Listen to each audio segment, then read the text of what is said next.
भाई इंडिया में forex trading के लिए स्ट्रिक्ट रूल्स हैं और क्या ये हमेशा रहेगा? फॉरेक्स ट्रेडिंग अभी इंडिया में इलीगल है, बट क्या इसकी कुछ पॉसिबिलिटी है इंडिया में लीगल होने की? आज हम इस वीडियो में यही बात करेंगे।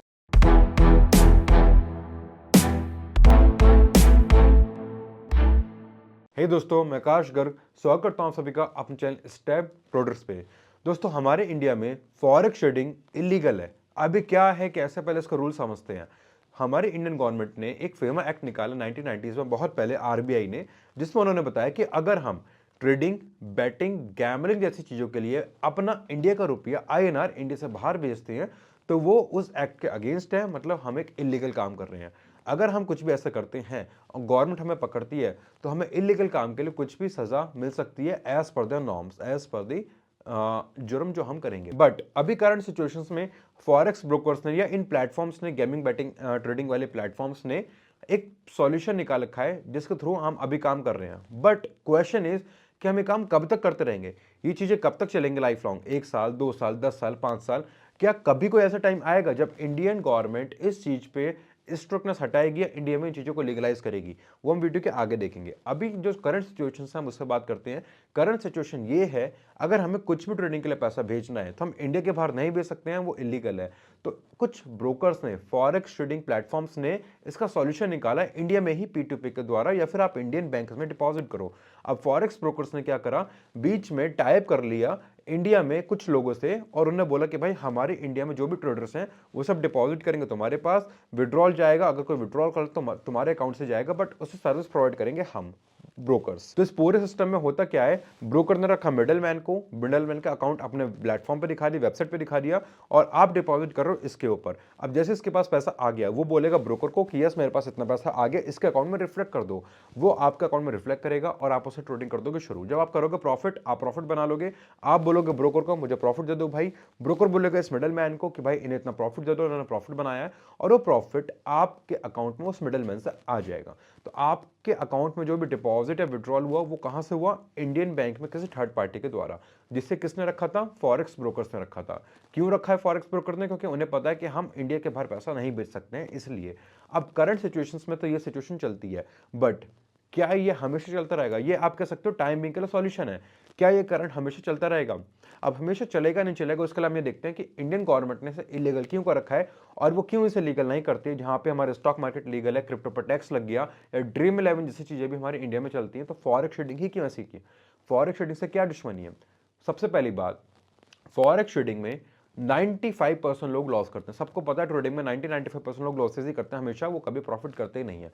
तो अगर वो लॉस करेंगे तो पैसा कहां जाएगा? वो पैसा जाएगा इंडियन गवर्नमेंट से बाहर उन ब्रोकर्स के पास। अल्टीमेटली अगर वो इंडिया में काम भी करते हैं, इंडिया में रेगुलेट भी हो जाते हैं, तो जो भी वो प्रॉफिट बनाएंगे, प्रॉफिट कहां लेके जाएंगे? उन्होंने मान लो 10 करोड़ का बिजनेस करा, 10 करोड़ के बिजनेस में से उन्होंने 2 करोड़ का प्रॉफिट बनाया, प्रॉफिट पर उन्होंने टैक्स भर दिया। अब जो भी उनका पैसा बचा, वो पैसा कहां जाएगा? इंडिया के बाहर लेकर जाएंगे, वो अपने ब्रोकर्स अपनी कंट्री में लेकर जाएंगे।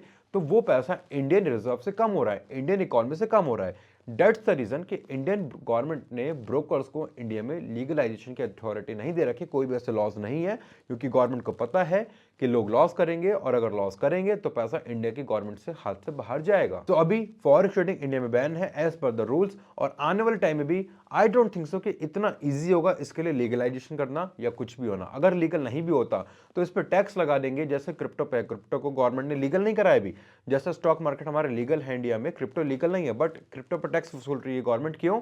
उसे पता है क्रिप्टो ट्रेडिंग को नहीं रोक सकती है, इट्स अ डिसेंट्रलाइज्ड ट्रेडिंग, उस पर गवर्नमेंट का कोई भी कंट्रोल नहीं है।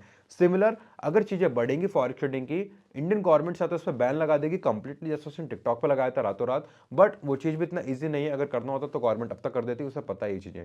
बट अगर हुआ तो गवर्नमेंट इस पर टैक्स वसूलना शुरू कर देगी। अब यहाँ पे आपके लिए क्या सीख है, आपको क्या करना है? अगर आपको ट्रेडिंग करनी है तो क्या आपको ट्रेडिंग करनी चाहिए या फिर छोड़ देनी चाहिए? सबसे पहली बात, अगर आप किसी भी छोटे मोटे ब्रोकर पे कर रहे हो, आई डोंट थिंक सो कि छोटे मोटे ब्रोकर पे, आप बहुत सारे होते हैं, मुझे ऐसे नाम याद नहीं है, अगर आप उन पे कर रहे हो तो सबसे पहले मत करो। क्योंकि वहां पे अगर आपके साथ कुछ भी दिक्कत हुई, ब्रोकर ने स्कैम करा, आपको विड्रॉल नहीं दिया, आप किसी पे कुछ भी कंप्लेंट नहीं कर पाओगे। और अगर आप कर रहे हो तो अच्छे ब्रोकर्स पे करो, जैसे कि एक्सएनएक्स, एक्सएम या किसी भी ब्रोकर पे, जहां पे आपको कोई दिक्कत नहीं आएगी, जहां पे आपको पूरा सपोर्ट मिलेगा। जो ब्रोकर्स काफी सालों से मार्केट में इंडिया में ग्लोबली रिकॉग्नाइज्ड हैं, जिनके पास फंड है आपका विड्रॉल देने के लिए। जो ब्रोकर्स अभी 1 2 3 सालों में आए हैं, तो वो ब्रोकर्स आए हैं खाली अपना बिजनेस करने के लिए और एक न एक दिन आपको स्कैम करने के लिए, जिस दिन आपने बड़ा प्रॉफिट निकाल लिया।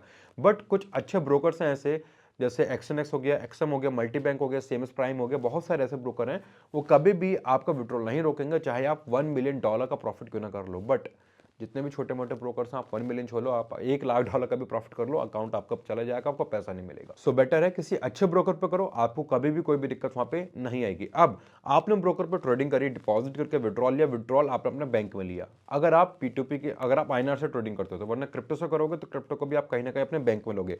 तो जो भी आपके अकाउंट में पैसा आएगा उस पर आपको टैक्स कैसे फाइल करना है। अब सेकंड क्वेश्चन सबसे बड़ा ये निकल के आता है किसी भी ट्रेडर्स के लिए कि हम उस पर टैक्स फाइल कैसे करें। अगर आपको भी जानना है वो, तो मुझे नीचे कमेंट कर दो टैक्स में। अगर आपकी हैवी डिमांड आएगी तो मैं उस पर अलग से सेपरेट वीडियो बनाऊंगा कि इस साल आपको कैसे टैक्स फाइलिंग करनी है या आपको कैसे टैक्स से बचना है फॉरेक्स ट्रेडिंग के प्रॉफिट।